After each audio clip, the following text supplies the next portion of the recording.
Je bénirai le nom du Seigneur. Oui, je bénirai le nom du Seigneur. Oui, je bénirai le nom du Seigneur. Oui, je bénirai le nom du Seigneur. Il est notre bouclier. Jésus qui est notre bouclier. Il a pris le péché du monde. Jésus qui est vraiment le Seigneur. Je bénirai le nom du Seigneur. Il est notre joie, notre consolation. Et je bénirai.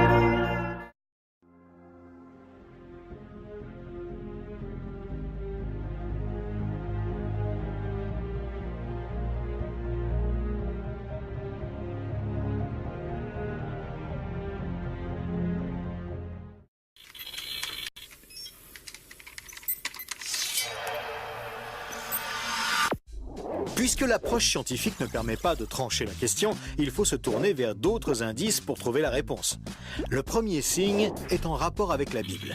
Pour beaucoup de gens, ce best-seller mondial numéro 1 est juste un livre religieux parmi d'autres. Pourtant, ceux qui prennent la peine de le lire se rendent assez vite compte d'une caractéristique surprenante. Son unité, sa cohérence. Bien que sa rédaction ait demandé 1500 ans, elle nous dévoile un propos cohérent qui s'est construit progressivement au cours des siècles et qui apparaît au final comme un édifice impeccable, majestueux, et qui dépasse totalement ceux qui l'ont construit. Des premières pages au dernier mot, elle est centrée autour d'un même sujet, la connaissance de Dieu, le Messie et le plan du salut divin pour l'humanité. Pour celui qui ne connaît rien à la Bible, cette affirmation peut paraître un peu fumeuse. Pour lui, c'est juste des mots, des concepts abstraits, de la spiritualité, sans rapport avec le monde réel. Mais pour celui qui la lit et cherche un peu, l'évidence devient de plus en plus écrasante que quelqu'un, derrière ce livre, au travers de centaines d'épisodes, de miracles, de prophéties et d'événements surnaturels, quelqu'un a construit un message qui nous est adressé. Par exemple, Moïse expose clairement la base de la relation avec Dieu et annonce la venue du Messie. 5 siècles plus tard, David, parmi d'autres, prophétise les détails de la crucifixion tout en engendrant les ancêtres de Jésus. 300 ans plus tard, c'est l'œuvre monumentale d'Ésaïe qui complète de façon saisissante le portrait du Messie, annonce son sacrifice, sa résurrection et la future restauration mondiale. Et c'est comme cela tout au long des 66 livres de la Bible, avec des centaines de détails et révélations surnaturelles. Et cela pose une vraie question. Comment cette quarantaine d'auteurs tellement différents, Moïse, David, Salomon, Ésaïe, Daniel ou Jésus, qui a accompli des dizaines de prophéties par le seul fait d'exister, comment peuvent-ils parler d'une seule voix et aborder chacun une facette du même message ? Sans se connaître, ils se confirment mutuellement et construisent le même tableau, un seul tableau immense et qui les dépasse totalement. C'est complètement incompréhensible et impossible à réaliser. Ils ont été chefs d'État, bergers, prophètes ou apôtres. Ils ne se sont jamais connus, ont vécu à des siècles d'écart et sont pourtant en parfaite unité, centrés exactement autour du même sujet. Impossible, n'est-ce pas? Et c'est un cas totalement unique. Ni le Coran, qui ne s'appuie que sur un seul homme, sans antécédent, ni aucune confirmation postérieure, ni les écrits hindous, truffés de récits légendaires, ni aucun texte religieux de l'Antiquité n'a ce caractère unique. La Bible seule comporte cette sorte de filigrane attestant de sa véritable origine. Le second signe est lui aussi au cœur des passions les plus extrêmes. Il s'agit du peuple juif. Étrangement, le simple fait de parler d'Israël déchaîne des réactions quasi irrationnelles. Certains veulent son extermination, alors que d'autres le voient comme le paradis sur terre. Mais si on veut bien rester calme et juste considérer les faits, l'histoire, il y a pourtant de quoi s'interroger sérieusement. Comment ce peuple, haï depuis toujours, déporté une première fois, puis revenu sur sa terre il y a 24 siècles, puis déporté à nouveau et dispersé dans le monde entier pendant 17 siècles, comment a-t-il pu survivre? Et comment est-il demeuré un peuple distinct? Aucun autre peuple n'a jamais connu une telle trajectoire, défiant toutes les lois historiques.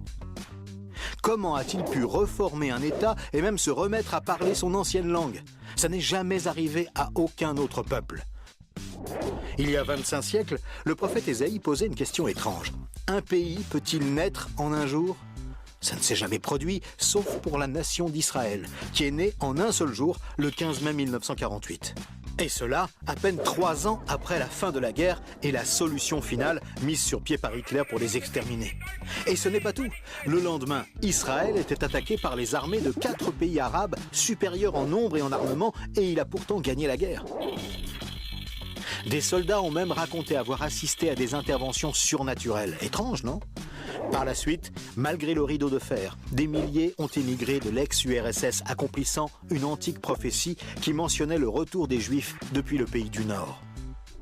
Si on considère sa contribution à la science, les Juifs ont remporté 20% des prix Nobel, alors qu'ils ne sont que 0,2% de la population mondiale. Comment est-ce possible? 150 ans avant, ce n'était qu'un pays désolé, entièrement livré à la mauvaise herbe. Et aujourd'hui, on en parle comme d'un miracle d'agriculture. Ésaïe avait prédit que même le désert refleurirait. Et on trouve aujourd'hui des cultures jusque dans le Negev. Interrogé par le roi de Prusse, Frédéric II, qui lui demandait une preuve de l'existence de Dieu, son chapelain lui avait répondu « Les Juifs, sire, les Juifs ». Et d'où vient la première religion mondiale? De Jésus, un Juif, dont l'enseignement, la mort et la résurrection continuent à impacter en profondeur la société humaine. Évidemment, ce peuple est loin d'être un modèle, et il a souvent sombré dans la corruption. Mais la Bible déclare que Dieu en a fait un signe parmi les nations. Qui pourrait dire le contraire? Pour terminer ce bref survol, une considération d'ordre moral. Encore un sujet tabou et pourtant... La Bible présente le bien et le mal comme des valeurs absolues, des valeurs extérieures à l'homme, qui les perçoit cependant par le moyen de sa conscience. Au contraire, la vision matérialiste de l'homme affirme que le bien et le mal sont des notions culturelles, relatives, résultant d'un long processus évolutif de l'être humain. Pourtant, tout le monde considère certaines valeurs morales comme supérieures à tout le reste. Par exemple, violer une petite fille, massacrer des bébés, commettre un génocide ou laisser quelqu'un mourir de faim sont considérés comme cruels et inacceptables. Même si certains tortionnaires ont affirmé qu'ils n'y voyaient rien d'immoral, nous pensons qu'ils n'avaient pas le droit de faire ça. Mais pourquoi le pensons-nous? Pourquoi pensons-nous que certains préceptes moraux sont supérieurs? D'où vient ce sentiment qu'il existe, en dehors de nous, des normes morales supérieures, des normes indépendantes de nous, puisque nous nous sentons nous-mêmes jugés par ces exigences morales? Étrange, non?